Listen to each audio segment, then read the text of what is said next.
Welcome back bulletin کا باقاعدہ آغاز کریں۔ وزیراعظم شہباز شریف نے سویڈن میں قرآن پاک کی بحرمتی کے واقعے کی شدید مذمت کی ہے۔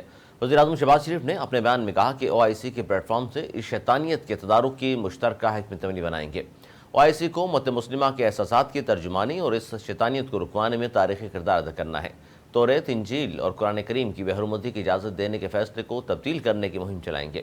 وزیراعظم نے کہا کہ مقدس کتابوں، ہستیوں اور شعار کی بحرمتی اظہار کی نہیں بلکہ دنیا کو مستقل آزاد دینے کی آزادی ہے۔ ان واقعات کا تسلسل اور ترتیب ثبوت ہے کہ یہ اظہار کا نہیں بلکہ سیاسی اور شیطانی ایجنڈے کا حصہ ہے۔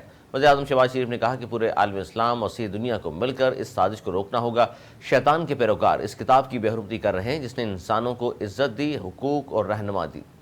توریت و انجیل کی بحرمتی کی اجازت دینے کے فیصلے سے بحرمتی کرنے والوں کی حوصلہ افزائی ہوئی۔ شہباز شریف نے مزید کہا کہ یہ نفرت کا فروغ ہے جس کی عالم قانون اجازت نہیں دیتا۔ مذہبی جذبات بھڑکانے، اشتعال انگیزی، دہشت گردی اور تشدد پر اکسانے کی یہ رویے دنیا کے امن کے لیے محرک ہیں۔ یہ رویے قانون اور اخلاقی لحاظ سے دونوں ہی شدید قابل نفرت اور قابل مذمت ہیں۔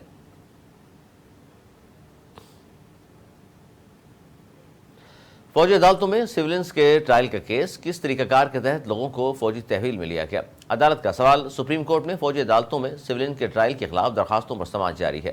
سپریم کورٹ میں چیف جسٹس سمرتا بندیال کی سربراہی میں جسٹس اعجاز الاحسن، جسٹس منیب اختر، جسٹس یحییٰ آفریدی، جسٹس مظاہر علی نقوی اور جسٹس عائشہ ملک پر مشتمل 6 رکنی لارجر بینچ فوجی عدالتوں میں سولینز کے ٹرائل کے خلاف درخواستوں پر سماعت کر رہا ہے۔ دوران سماعت اٹارنی جنرل منصور عثمان نے دلائل دیتے ہوئے کہا، پچھلی سماعت پر 9 مئی کی منصوبہ بندی سے کیے گئے حملوں کی تفصیلات سامنے رکھیں۔ تصاویری شواہد سے ثابت ہے کہ حملے میں ملوث تمام افراد کے چہرے واضح تھے۔ اس واقعے کے بعد صرف 102 افراد کو بہت محتاط طریقے سے گرفتار کیا گیا۔ دوبارہ سے کہنا چاہتا ہوں، جو 9 مئی کو ہوا ایسا تاریخ میں کبھی نہیں ہوا۔ جو 9 مئی کو ہوا اس کی اجازت مستقبل میں دوبارہ نہیں دی جا سکتی۔ اس دوران جسٹس مظاہر علی نقوی نے استفسار کیا کہ کس طریقہ کار کے تحت لوگوں کو فوجی تحویل میں لیا گیا ہے۔ اس پر اٹارنی جنرل نے کہا کہ آرمی ایکٹ کے سیکشن 16 جرائم کی بات واضح ہے۔ اگر کوئی سول جرم سولین کرے تو ٹرائل آرمی ایکٹ کے تحت نہیں ہو سکتا۔ وزیر خارجہ بلاول بھٹو زرداری نے یوکرینی ہم منصب کے ہمراہ نیوز کانفرنس کرتے ہوئے کہا کہ پاکستان یوکرین کے ساتھ 2 طرفہ تعلقات بڑھانے کا خواہاں ہے، مختلف شعبوں میں تعاون بڑھانا چاہتے ہیں۔ روس اور یوکرین کا مسئلہ بات چیت کے ذریعے حل کیا جائے۔ پاکستان خطے میں امن کا خواہاں ہے۔ پاکستان اور یوکرین کے درمیان اچھے تعلقات ہیں۔ وزیر خارجہ بلاول بھٹو زرداری نے مزید کہا کہ روس یوکرین جنگ میں قیمتی جانوں کے ضیاع پر افسوس ہے۔ پاکستان یوکرین سے گندم خرید رہا تھا، جنگ کے بعد مشکلات پیدا ہوئیں۔ بلیک سی گرین اقدام ایک کلیدی اہمیت کا حامل ہے جس کا خیر مقدم کرتے ہیں۔ یوکرینی وزیر خارجہ نے کہا، مستقبل میں 2 طرفہ تجارت و تعلقات میں مزید وسعت کے خواہاں ہیں۔ ہم بہت سے معاملات میں ایک دوسرے کی مدد کر سکتے ہیں۔ پاکستان یوکرین کے درمیان اچھے تعلقات ہیں۔ امید ہے پاکستان ایک اچھا شراکت دار ثابت ہوگا۔ مہمان نوازی پر پاکستان کا شکر گزار ہوں۔ پشاور میں ایک بار پھر پولیس پر دہشت گرد حملہ ہوا ہے۔ پولیس کی مؤثر جوابی کارروائی سے حملہ پسپا کر دیا گیا۔ ذرائع کے مطابق شہر کے مضافاتی علاقے سربند میں ریاض شہید چوکی پر دہشت گردوں نے فائرنگ شروع کی۔ تاہم چوکی میں موجود پولیس اہلکاروں نے جوابی فائرنگ کر کے دہشت گردوں کے حملے کو پسپا اور انہیں بھاگنے پر مجبور کر دیا۔ پولیس کے مطابق حملے میں کوئی جانی نقصان نہیں ہوا۔ حملے کی اطلاع ملتے ہی پولیس کی بھاری نفری موقع پر پہنچ گئی۔ ایس پی کینٹ وقاص رفیق نے کہا کہ 8 دہشت گرد اندھیرے کا فائدہ اٹھا کر چوکی کے قریب آ رہے تھے۔ پولیس کے الرٹ ہونے کی وجہ سے دہشت گرد قریب پہنچنے میں ناکام ہوئے۔ انہوں نے کہا کہ ہائی الرٹ اور بروقت جوابی فائرنگ سے دہشت گرد حملے کو پسپا کر دیا گیا۔ جدید آلات کی مدد سے شدت پسندوں کے مذموم مقاصد کو ناکام بنایا گیا۔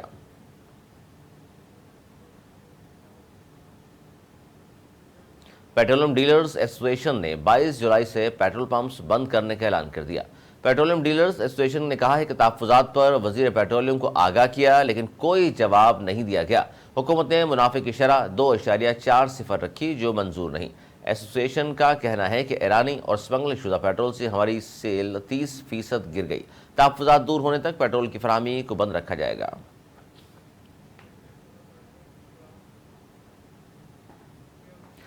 وفاقی وزیر داخلہ نے محرم الحرام کے دوران ملک بھر میں فوج تعینات کرنے کا فیصلہ کر لیا۔ جاری کیے گئے مراسلے میں کہا گیا ہے کہ آرٹیکل 245 کے تحت ملک بھر میں فوج تعینات کرنے کا فیصلہ کیا ہے۔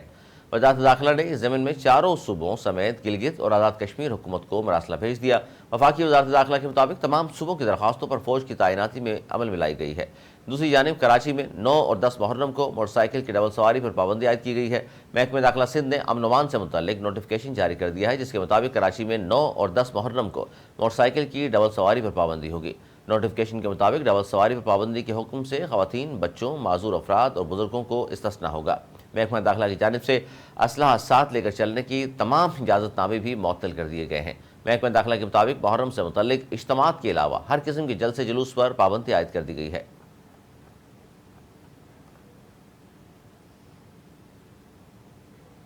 وزیر ریلوے خواجہ سعد رفیق نے کہا ہے کہ رواں سال کے آخر تک ML1 پر کام کا آغاز ہو جائے گا۔ میڈیا سے گفتگو کرتے ہوئے سعد رفیق نے کہا کہ گزشتہ برس بارشوں سے بنیادی ڈھانچہ شدید متاثر ہوا ہے، ریلوے ٹریک بھی بارشوں سے شدید متاثر ہوا۔ خواجہ سعد رفیق نے کہا کہ ریلوے کے افسران اور ملازمین نے دن رات کام کر کے ٹریک بحال کیا۔ انہوں نے مزید کہا کہ محدود وسائل اور مشکلات کے باوجود مسافروں کو سہولتیں فراہم کر رہے ہیں۔ وزیر ریلوے نے یہ بھی کہا کہ کوٹلی لاڑکانہ سیشن پر ریلوے بحال ہو چکی ہے، کوشش ہے جو ٹرینیں بند ہیں انہیں بحال کیا جائے۔